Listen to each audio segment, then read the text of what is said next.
Welcome to the Attention Deficit Disorder Expert Podcast Series by Attitude Magazine. Hey everyone, good afternoon. I'm Susan Kaufman. I'm here for Attitude Magazine's ADHD Experts broadcast. Do you dread nightly homework battles with your child, or your evenings spent hovering or hand-holding or helping your child through assignments? If yes, you're probably in the right place. Today we'll be talking with Leslie Josel, who is an academic coach for teens and college students and Attitude Magazine's organizing coach, about helping your child start and finish homework. Leslie will be providing us with some strategies for setting up your child's home environment, for planning and working on long-term projects and assignments, ways to help your students see time and learn to manage it, and much more. So let me introduce Leslie to you.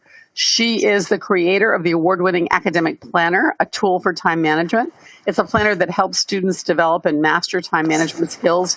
She's also the author of What's the Deal with Teens and Time Management, a parent's guide to help teach teens time management.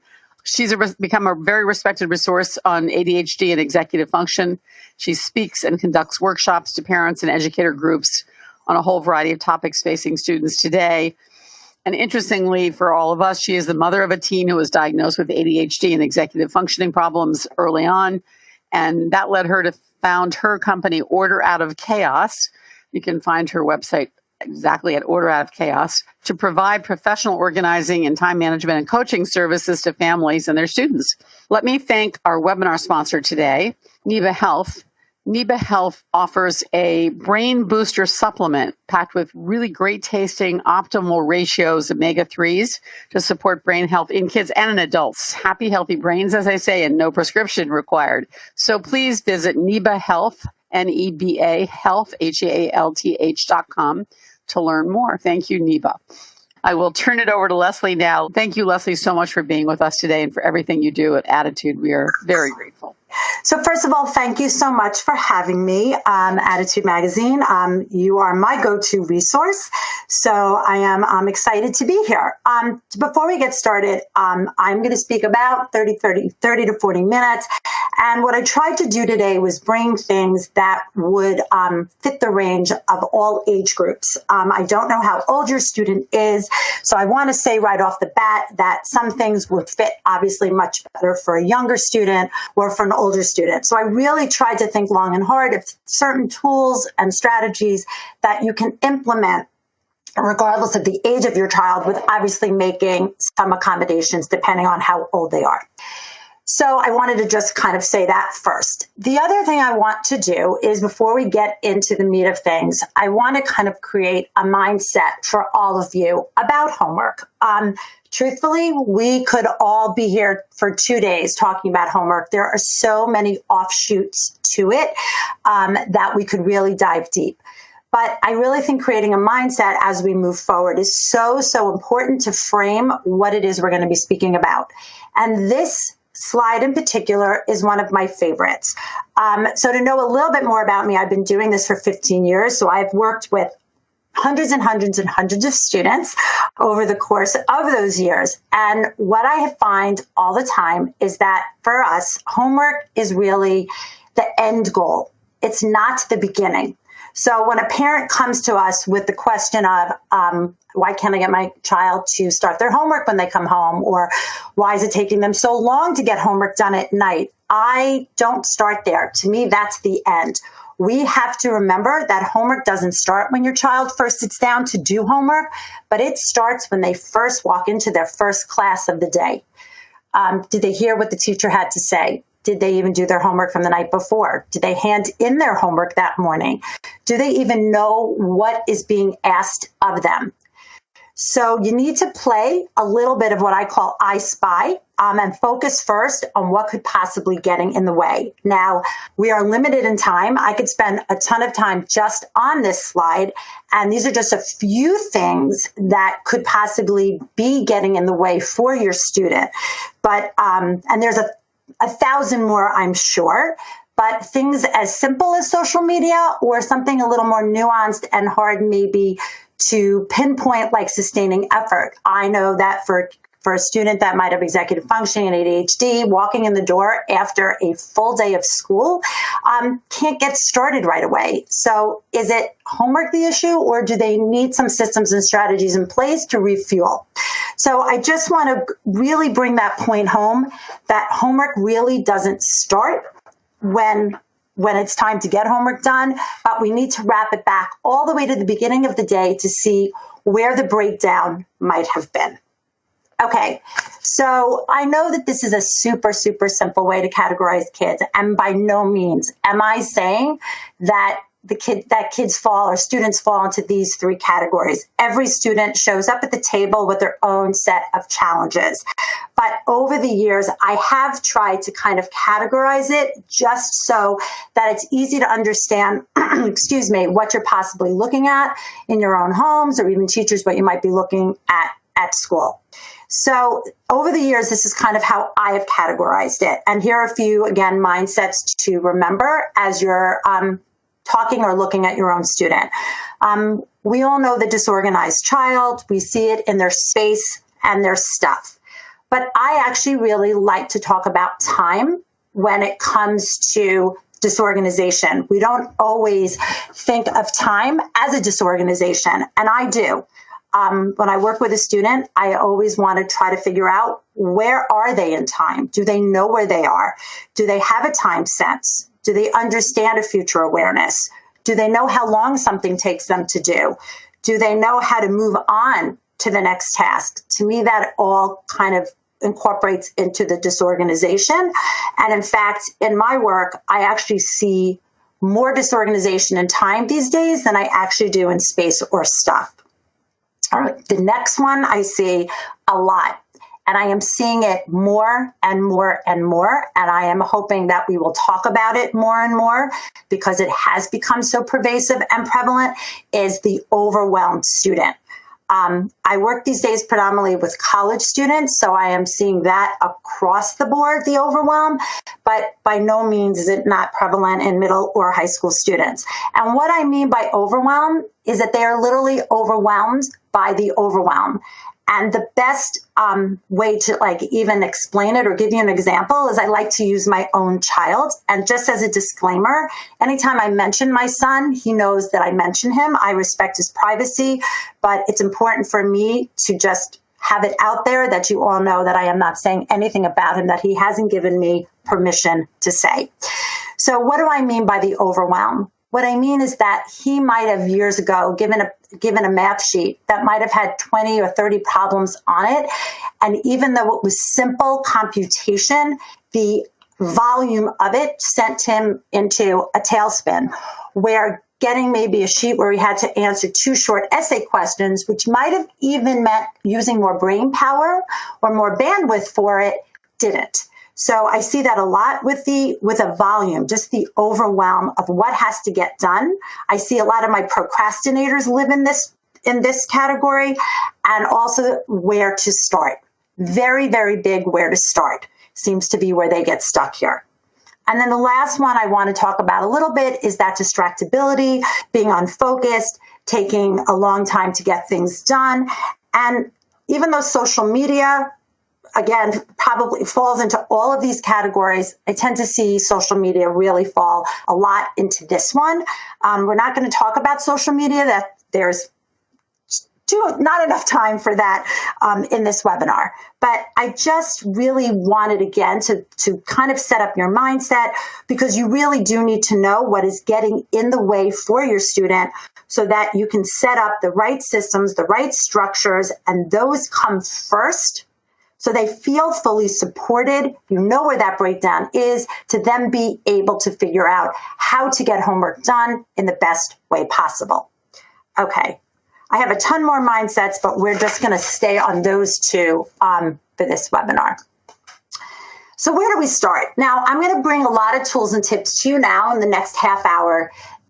And by no means are they in any order. All right, so this is not if I should do this first, second, or third. Again, I also want to say that not everything works for every child. I hope you'll kind of throw a few things up against the wall and see what sticks. Some of them are going to resonate with you. Oh my goodness, that's fantastic. I can totally see my student responding to that. And other ones, quite frankly, you're going to say, totally not for me. But I'm actually a big proponent. And again, I love this one because if you have an 8-year-old at home or a 16-year-old at home, it actually works for both. I like asking students questions because I like to at least start to create the baseline of, is there even an awareness of what is their priorities? What do they have to do? Do they even see any type of future awareness? Do they even see what's coming on down the line? So again, I have a ton of questions that I ask, but these are my 3 top ones. So my first favorite, by all means, is what's your plan? I have a 24 and a 20-year-old. They don't live at home. Really, well, my 20-year-old does come home from school, but I still ask them these questions. I find that they're not that threatening, and you can use what's your plan very simply, or you can use it a little more complicated. So if you have an 8-year-old, let's say, you can be saying to them, as let's say you're driving home, you could say, what's your plan when we walk in the door? What's your plan after you have your snack? What's your plan after we eat dinner? What you're doing is you're trying to create that future awareness for them to see what's next in their world, whether next for them is a half an hour from now or a week from now. If you have an older student, it could be a little more involved. It could be like, I noticed you have 2 tests on Friday and you don't get home for soccer practice till 9 o'clock on Thursday night. What's your plan to prepare for those? Again, you're just kind of making their brain have to kind of see. Again, I'm always about how can I strengthen that brain? How can I get them to see what is in front of them? So that's a great question right there. What is the first step for? I love that one for my kids that get overwhelmed. I literally just used this last night. I was working with a college student, freshman, first big paper. He was spinning and we narrowed it down. And I started with this one simple question. What is your first step? And I was able to take this vast, you don't see me, my hands are, wide and big right now, and try to bring him into focus so that he wasn't seeing everything, but just seeing hopefully what was right in front of him. And then my last question is, what are your priorities today? I like asking about priorities because it starts to create a visual checklist for your student. Again, it increases that brain strength. What should come first? What should come next? What do I have to do? What could possibly not? Again, depending on your age is how you're going to use these. But these are just some of the questions I like to have to kind of get your child to start thinking possibly on their own. Okay, I want to talk about body doubling. And I know some of you out there might really know about it. It is really, really an effective tool, and one that actually we find most kids like, need, and don't necessarily know how to possibly ask for it, but they could be sending you signals that they need it. So let me try to explain it and break it down the best way I can.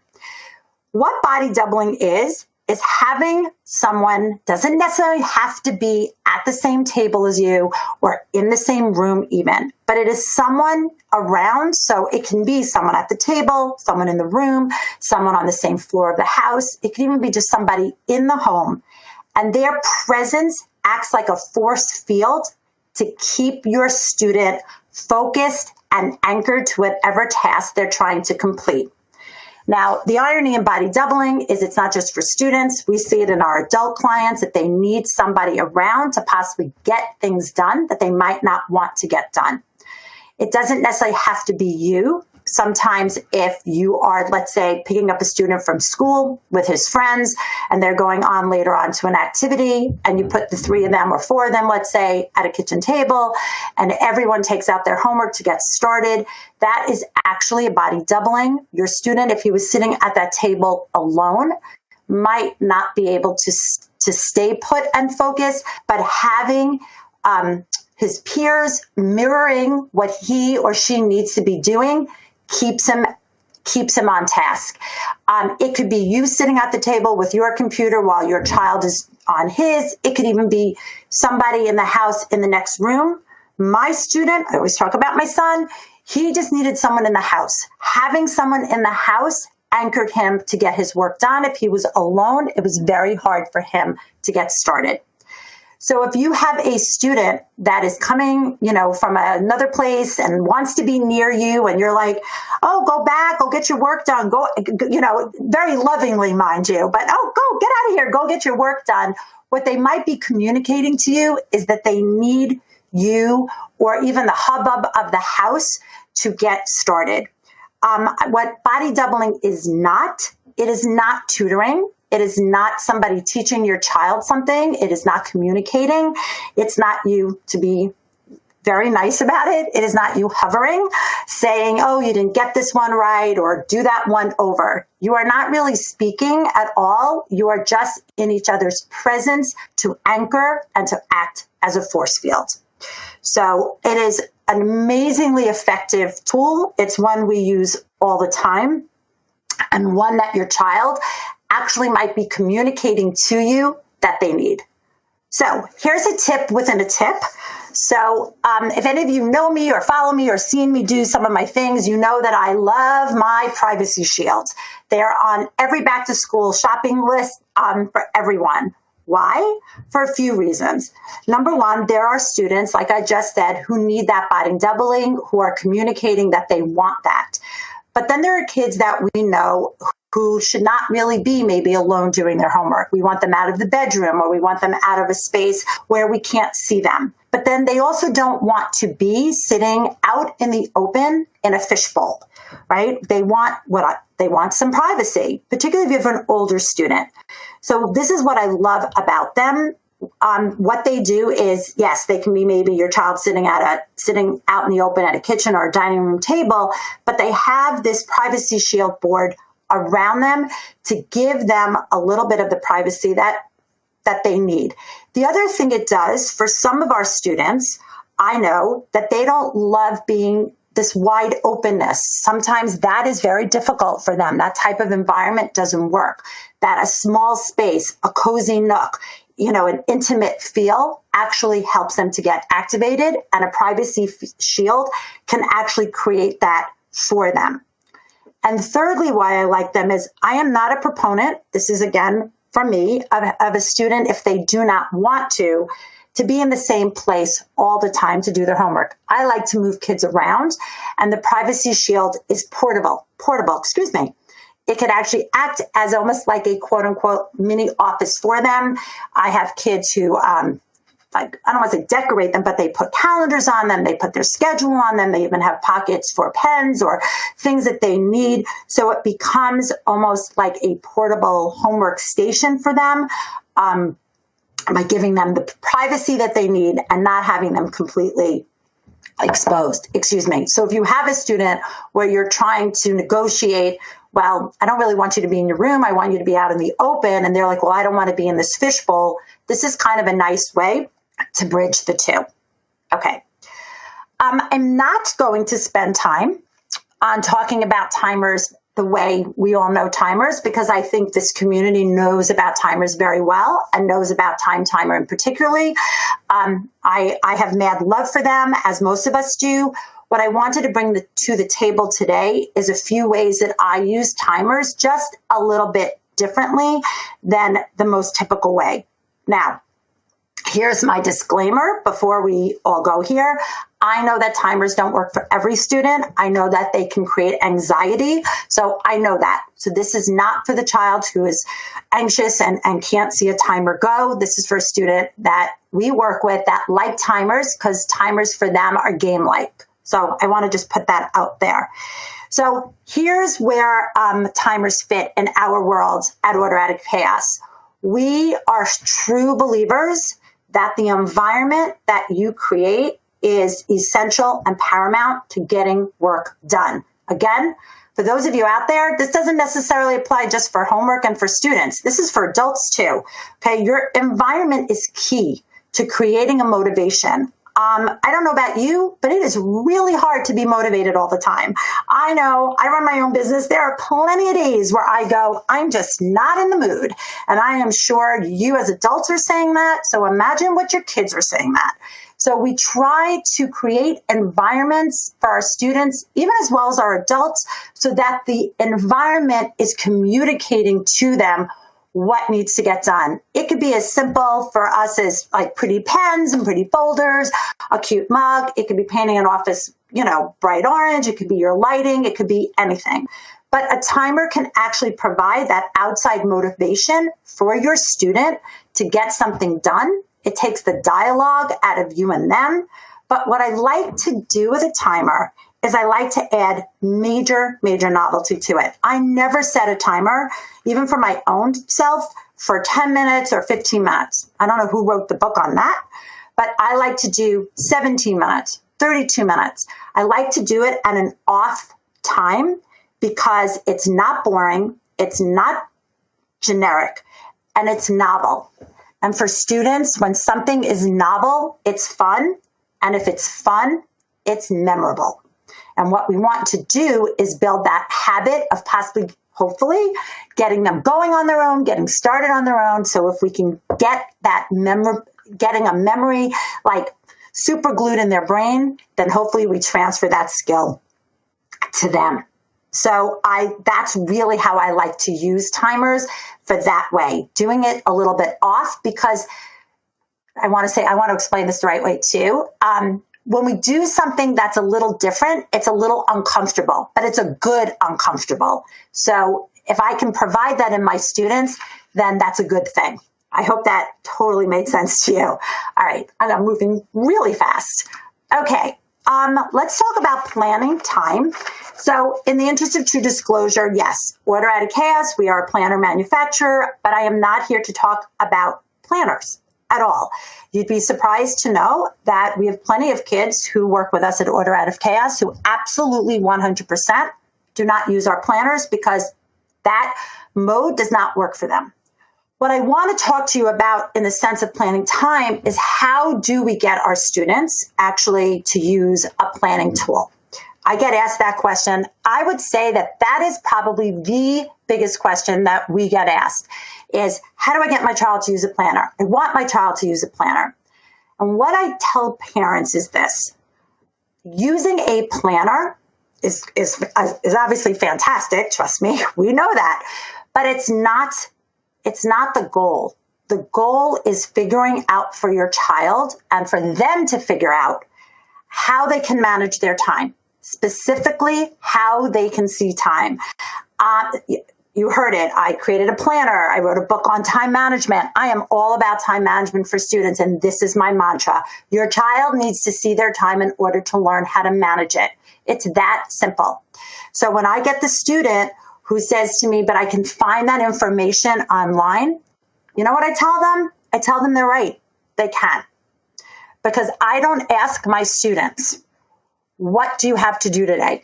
Or what do you have to do tonight? I don't ask the what, because you know what? They can go online and they can find that information. Most of them, not all of them. My point here is ask this question. I ask the question, when do you have time to do it? Where in your schedule are you planning on doing that? Can or how do you see your time? And when I ask it that way, notice the word planner never came up there. That's actually where I start to get the buy-in for the student. Because what I am doing there is I am differentiating to them or with them that what they are finding online has really nothing to do with using a planning tool. That's fabulous and wonderful and great that you can find it, your teacher writes it on the board, or you can find it online, or however, or you're getting it in a syllabus, but that does not take away from the need for a planning tool.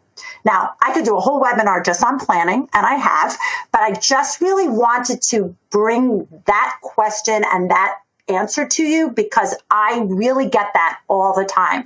And I want to bring the two salient points here is that it's not about using a planner. Okay, that's not the goal. The goal is for your child to be able to see their time, and a planner would be the strategy they use if that's what they wanted.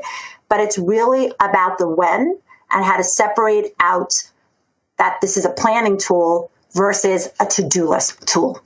Okay, so I want to talk a little bit about defining and assigning.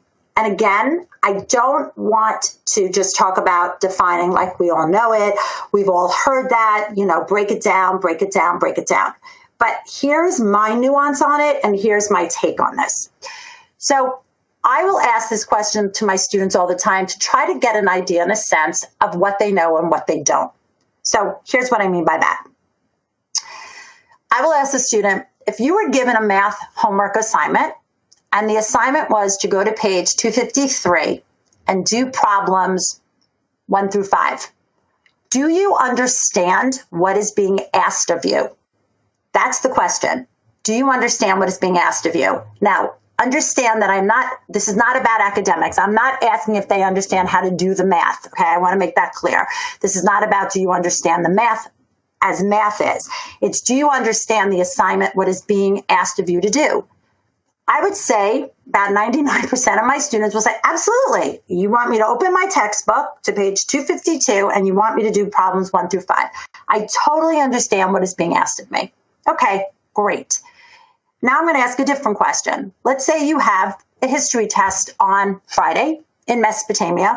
I don't know, just like that. And it's Tuesday night. And I am not disparaging the way teachers give homework at all. I'm just saying sometimes this is what is assigned. And the assignment for that night is to continue studying. Most of my students will look at me with a blank stare if I ask them, do you understand what to do here? Can you define what it is? And if they cannot, then what is being assigned for them is too big, too hard, too vague, too something. It's almost the equivalent of your child's brain being able to lift a 2-pound weight, which is what that math homework assignment is. And when they are given an assignment to continue studying, that's almost the equivalent of a 10-pound weight. There's a lot to have to unpack and figure out to be able to do that. And if their brain is at a 2-pound strength and we want them to do a 10-pound weight lift, well, there's a lot of space in there. So asking that question, I ask that all day long to every student. And now I have a lot of parents who ask that, and they come back and they say to me, I am shocked at when I ask that question, how sometimes my student actually looks at me with a blank stare and says, no, I really don't know what. The other thing that I am trying to do there is break out what your child knows and what they don't. Because what I also find is that there's a false sense of security from your child if they know half of what it is. And here's what I mean by that. If your child's given a multi-step assignment, they might know 3 out of 4 or 2 out of 4, and they'll assume, well, I kind of know most of it, so I'm sure I'm going to be okay.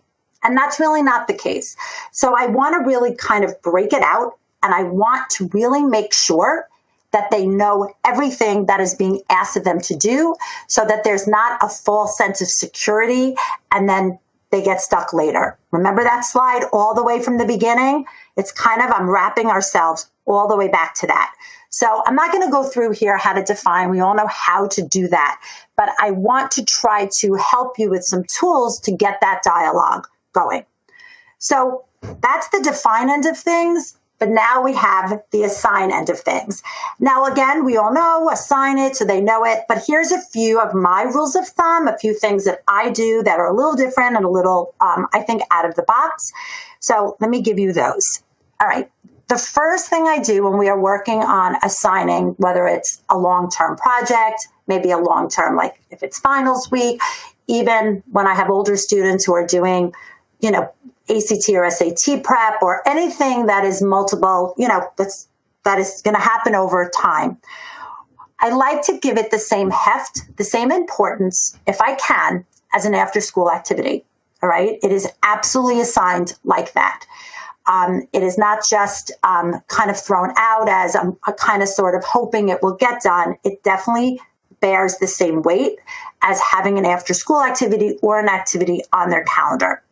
The other thing that I am really, really vocal about and really persistent about trying to get my students to do this is to actually get it done, to have them do it before their real homework. Now, I shouldn't say real, but their homework that is due the next day. Why? We all know that. Your student has certain homework that's due the next day. I call those one-offs. They get through it. Now it's 9:00 at night. If you have an older student and they're kind of going, you know what, this isn't due for a while, so I'm just going to kick that can down the road.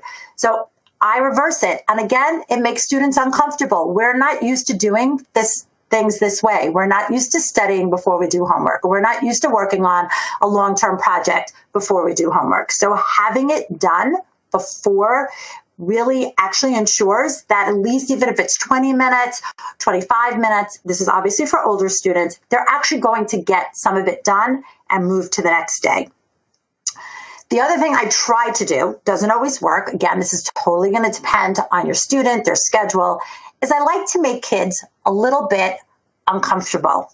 And here's what I mean by that.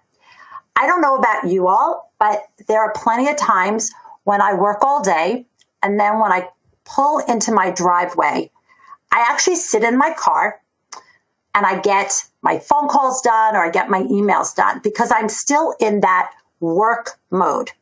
And when I walk into my house, the creature comforts of my house call, whether it's children, whether it's my couch, the television, the fridge, whatever it is. Trust me when I say it's the same for your students. So I like to keep students in that work mode if I can. Not all kids. Again, not all of this will work for every student, but I have tons of kids who say to me, by staying at school or going to, the Starbucks across the street from school has helped me get work done that if I walked into my house, I couldn't do. Even kids go sometimes, if they have the time, or they'll go to the library. Again, it's all going to depend, but I have tons of students that I've worked with over the years who have said, not coming home, not walking into that environment. Remember, we talked about environment and how it creates that motivation to get something done. I have kids who tell me all the time, one of the best things they do is not come home because they want to come home. So they stay focused and they stay on task because they want to get through what it is they need to do. So that's a few tips there within a tip. Okay. Let's talk about some homework games that I play with my students, all based on either moving around the house. We know that movement helps our students focus. It helps them learn. So I'm going to tell you one game for a younger student and one for an older. And these games were born just out of working with kids and listening to what they needed. I had a student tell me that they loved working on their bathroom floor because they love the cold tiles. It was sensory seeking. It helped them initiate. They love the small space. So I used to literally sit in the bathroom with the student to help her. And one day, I think the bathroom just got a little crowded, and she hopped into the bathtub and said she wanted to do homework in there. Got me thinking, why not? Doesn't matter where your kid does it, as long as they do it. And what happened is I created this game. I'm not saying it's sneaky. Your child knows he's doing homework, but it's almost that equivalent to that like sneaky chef who puts her zucchini in the brownie. Your kid kind of knows the zucchini's there, but it's kind of surrounded by that gooey goodness. Well, kind of making homework game-like is surrounding it, like I like to call it, with that gooey goodness. Now, I know this is fun language, but remember, I work with students all day, so I kind of have to speak their language a little bit, and trust me when I say they like gooey goodness. All right, so how do you play hide the homework? Hide the homework is great for young kids, elementary, even very young middle schoolers. Your student comes home, you, a caregiver, whomever might be home, you take their homework for the night. Maybe it's a math sheet, maybe it's vocab words, maybe it's, spelling, and you hide it in different places around your house.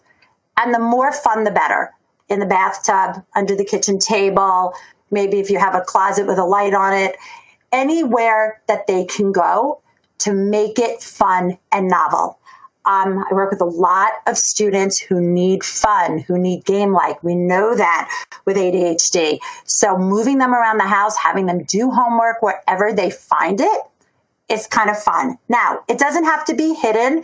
You can just do it even with your child along with the ride if they don't want to play it that way. But the point here is that movement helps them to stay focused and get them going.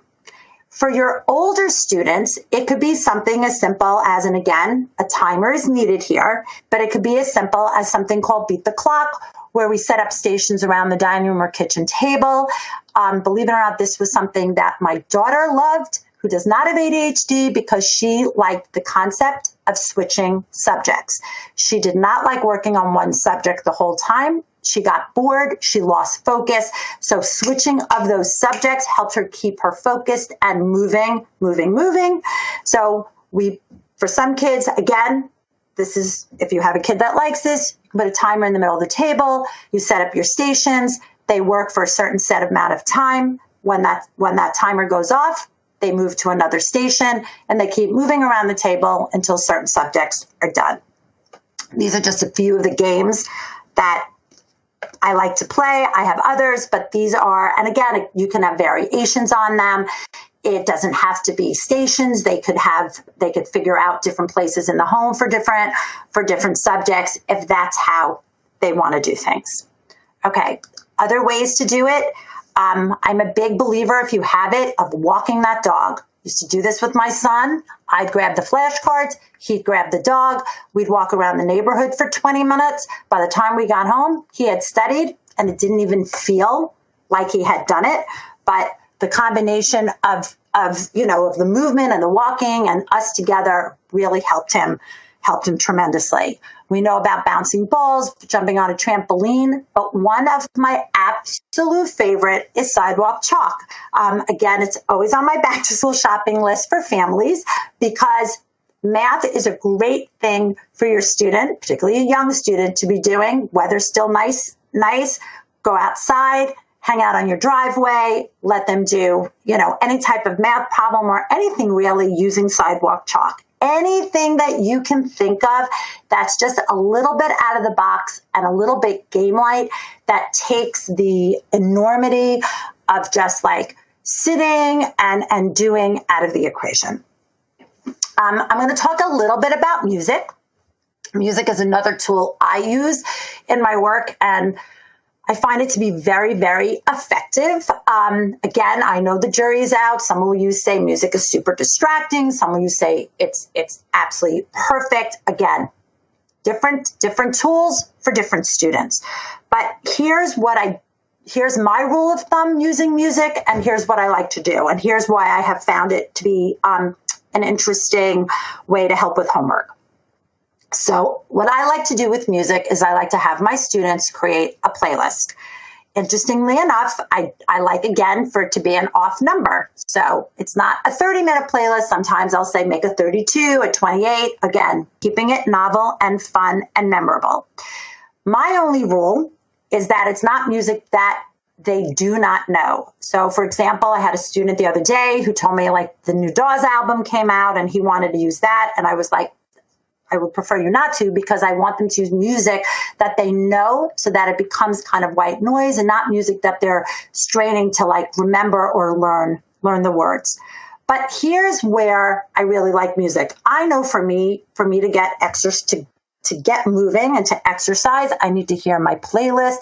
I hear the disco and I'm going. I see that with a lot of my students. They hear the music and they move and they start to work. They've married those two. But what I have found is that the music also acts as a timekeeper, and there's a psychological value to that. So I'll have kids say to me, "You know what, Leslie? When I hear Dawes, I know I'm 20 minutes in, or when I hear the Beatles, I know I'm in the home stretch." And there's something very, very, good about that for their brains. It's very good for them to have that like psychological, like, okay, I'm almost there, I'm halfway done, or I'm at the end. So that timekeeper piece, I think, is actually really helpful. And it also gives your child gives them a time sense, which is just, I think, a byproduct to using it. So we might not have set out to think that's what we wanted to use the music for, but that's what I'm seeing. One last thing. So over the years, this has become an absolute must that I do with every single student that works with us here at Order Out of Chaos. And this got born really out of not only working with students, but also seeing my two children who had very different homework profiles. My daughter would walk in the door, not pass go, not take off her coat, not have a snack, go in her room, close the door, sit down, and quiet. I couldn't even talk to my son after school, let alone get him to do any homework. And I'm sure most of you are nodding your head on that one. One of my kids needed noise, like my son. The other wanted quiet. One started with the simplest thing to get going. The other wanted to do the hard and kill it off. One liked to do one subject at a time, and one wanted multiple. And what I realized is that all of our students come to the table with their own preferences and personalities. And taking a more holistic approach, really figuring out what it is that they need and creating their best practices will actually help your student to have not only get going, get started, but it will also have something for them to fall back on when they get stuck. So we actually have the personal homework profile on our site. It is free of charge. You do not need to pay for it to download it. It is about 16 questions to be working on with your student to ask them. That helps create that profile. And not only does it have 16 questions, but it also has different categories. So for example, your child might need a different noise element for studying, meaning for doing homework for the next day than they might for reading. So it breaks it down into long-term projects, homework, reading, all those things, and has about 16 categories so that you can really work with your child to figure out what their best practices is. And I will tell you that every student, whether they're 8 or 18, we have done this with, has really helped them not only obviously figure out what it is, but it gives them a tool to go back to when they're stuck. And that has been, I think, one of the most benefits for us to do something like this with our students. Okay. All right. Leslie, great stuff. Thank you so much. You're welcome. So jumping right in, Leslie, one question from a number of people who listened to your advice not to lose the workflow about kids that seem to need a break. Get home from school, really need to play, need to get off some energy. How do you reconcile that with the idea of staying in the flow? And then a secondary question to that, how do you make that transition back to work? Okay. Which I think many people really struggle, many parents struggle with. They do. They struggle with it. And, again, and I know when I hate when people say to me, you have to know your child if I ask a question, but you do. You have to know your child. And so there's two answers, and please keep me on track if I don't answer both of those questions. Number one, this is my mantra for parents. I really believe that it is a parent's job to hear me out, set the parameter, but it's a child's job to negotiate it. So you're going to get to know your child. You're going to do a homework profile. You're going to know that your child needs some time before they get going. So it's not a free for all. It's not like, okay, what time do you want to start your homework? And your child says 10 o'clock at night, because that obviously doesn't work for everyone. But knowing what your child's best practices are and knowing that your child maybe needs a break, if you can set the parameter of, what time do you want to start between blah, blah, blah, blah. So set that parameter, but then have your child determine within that parameter what works for them, again, depending on how old they are, then to me, that's where you start. That's how you do it. That's how I do it. And I do that in my own home, and I do that with my students. So it's not a question of just an open-ended, it's a question of a choice. And we also know with students, particularly with ADHD and executive functioning, giving them choices works better than open-ended. So that would be my So coming home from school, you need a break. 15 minutes from now, we're going back to start schoolwork. Well, I don't know if I'd say 15 minutes. I think you need to know, again, what your child, I'm going to go back to my personal homework. What is your child's best practices? How much time do they need? Let's say they need an hour. So maybe you're going to say, I'm just making this up, but let's say you're going to say, okay, between 4 and 4:30, when would you like to start? Okay. So you're setting the parameter. Your child is negotiating it. Got it. Okay. Um, Here's a thorny dilemma from two or three people. My child really needs to chill out after school. I'm empathetic. I'm sympathetic with that. But his idea of chilling out is video games. I think he should be doing something physical. How do we reconcile this? You want the tough answer? I mean, Yeah. I'm okay. I'm going to be very honest. I think, and I just wrote this in one of my attitude columns that is actually today's column. This is actually a great question. Today's column, this is the exact question that a parent asked. And I feel, again, I'm gonna keep harping back to what I just said. That is your job as a parent to set the parameter. The video game thing, if it is a problem in your house, then it becomes non-negotiable. Then that's just not. I know I'm stumbling on my words because I want to be able to say something without getting, a little bit of backlash. But I feel that if that is a real issue in your home, then we eliminate it during school days, or we eliminate it till after the homework is completed, or after we've had a certain amount of hours where we are blackout hours in a home, and we find something else to take its place. Okay. I mean, that's a really tough problem for so many people. I know. My son loves gaming. He says his homework's complete so he can play his game. He also needs technology for his homework. Do I let him sink or swim? I mean, I know. Okay. So, There's a lot to unpack there. Wait, you've got to repeat some of those to me. I'm sorry. Well, no, it's just more of the gaming dilemma. This is someone whose child says that their homework is complete, so that he can go online gaming, and she's saying, should I just let it go and let him fail? Can I talk about my homework is done and therefore I want to go on my games? I do. So this is something I mean, this also not only got born out of the work I do, but also got born right in my own house when I had a child who was like, I finished my homework, can I go play now on whatever he wanted to do? So that whole equation of you can go do X, Y, and Z after you've done your homework, we all know what happens is either a child says they're done or they rush or they're done within 15 minutes.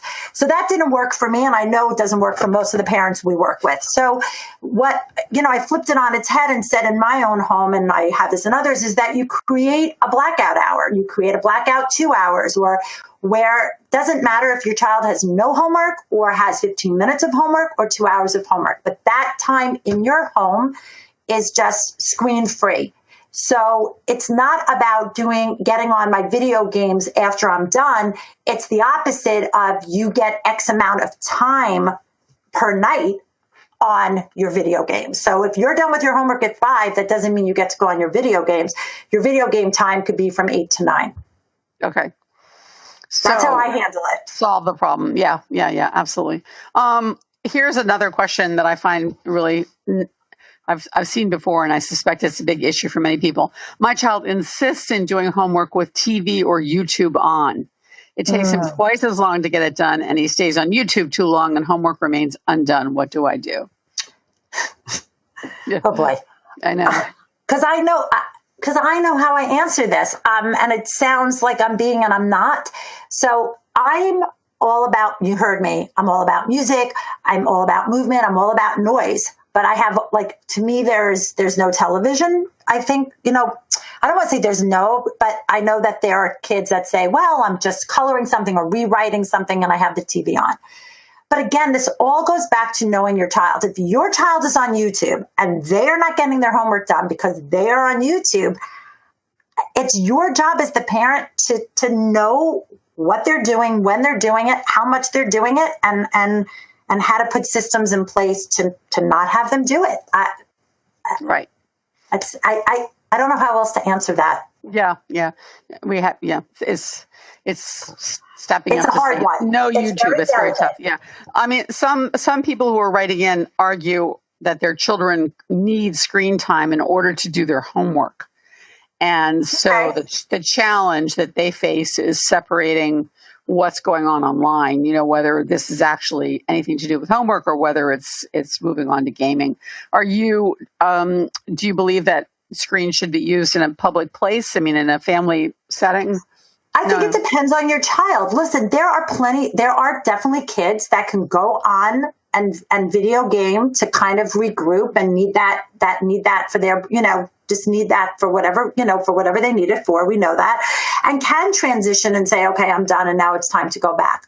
So if you're, I'm not an absolute girl in any way, shape or form. And with my own students, my own house, rules changed as my kids got older. What could they handle? What was their red flag? There was a time when my son couldn't handle anything. So that's why it was much easier to say there was no videoing, no gaming, Monday to Thursday. It was just easier to just make that our rule, but allow other things. So I know that this is like the most pedestrian answer. And I know people are going to be like, oh, but you have to know your child, but you also have to know what's happening in your own home. And you have to start, again, I don't know how old these students are, but you also have to be dialoguing with your child, and not in an accusatory way and a lectury way, but throwing it back on them to some degree. Like, do you know how much, do they even know how much usage they have? Do you know, like, how is this affecting you? Like, there has to be a little bit of dialogue and communication happening if your child particularly is in their teens. I just feel that way. Okay. Well, Tina says she's not at all offended by your tough love. Hearing it helps her empower her. So thank you. Yay! Thank you. I wanted to go back to the slide that you presented about planners. I wanted you to clarify. You said that you didn't necessarily believe that kids needed physical planners, and people have posted here that their children feel that planners are not cool and things are online. But at the same time, you showed sort of a calendar to teach time and how much time things take. Can you explain a little bit further how you use a paper planner in order to teach time? So what I actually was trying to say there is that even though my company makes paper planners, not every student right away or even at all will gravitate towards a planner. They just won't. I have a student, for example, that hangs giant sticky notes, giant ones that we give her all over her room, and she has her schedule and her time written there. So even though she goes online and knows and can get her homework off of various websites, she still is using a planning tool in terms of using giant sticky notes. I actually wanted to come to the table and not say that, I didn't want there to be anything misleading that, she has a planner company and therefore she's advocating for planners. What I am advocating for is that your child knows the difference and separates out knowing what they have to do and being able to see their time. So what I meant is they need to see what they have to do, which is almost the to-do list part of their life or a planner. And then they need to see the time they have. Your child needs to see when they're available and when they're not. They need to see when they have commitments and when they have free time. And they need to be able to see both in the same place. That is how you see time. Got it. Okay, great. Thank you. You're welcome. A tremendous number, probably 10 or 15 people have said that their children have huge meltdowns, panic attacks, temper tantrums, just really fall apart at even the mention of homework. And then it deteriorates. This is literally 4 or 5 people have said the following. It deteriorates into, I hate my brain, I'm stupid. Yep. And it takes half an hour or more just to recover from the complete meltdown and sort of disintegration. Any advice? Yeah. That's very hard because again, it goes back to that very first slide of what else is happening.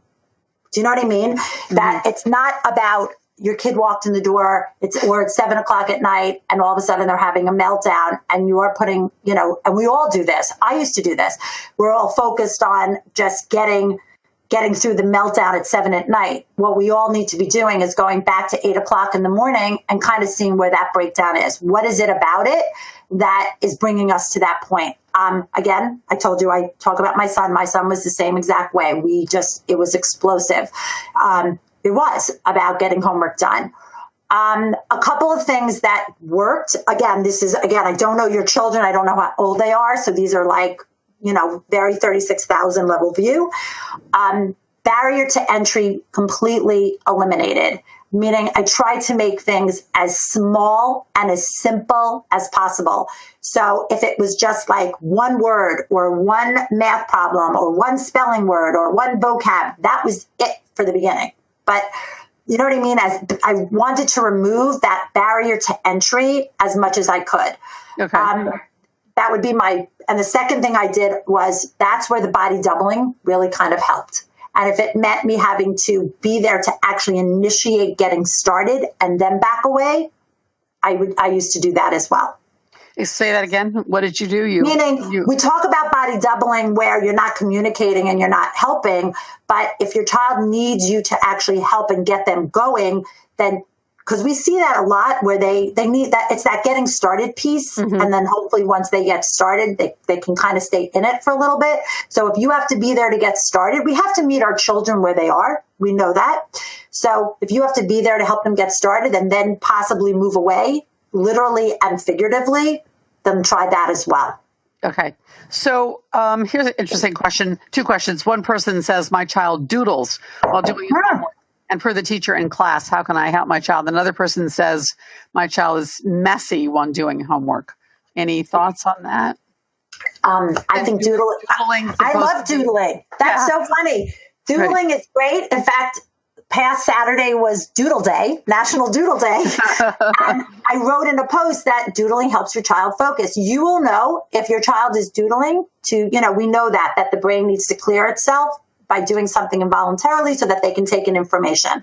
That's an easy one in the sense of like, if your child is doodling, but they know what's going on in class and they're paying attention and they can answer questions, then keep them doodling. I'm all about the doodling. And messy is going to be, it depends on how much that's affecting what's going on. Okay. So another problem where the child is taking a really long time and not getting things done, not finishing things. Hours are going by and things just aren't happening. Any advice for parents who have that issue with their children? I would have to, because I know we have a very short amount of time, I would have to answer. I would go back and ask the question to you. Do we know why? Okay. What is the obstacle? What's right?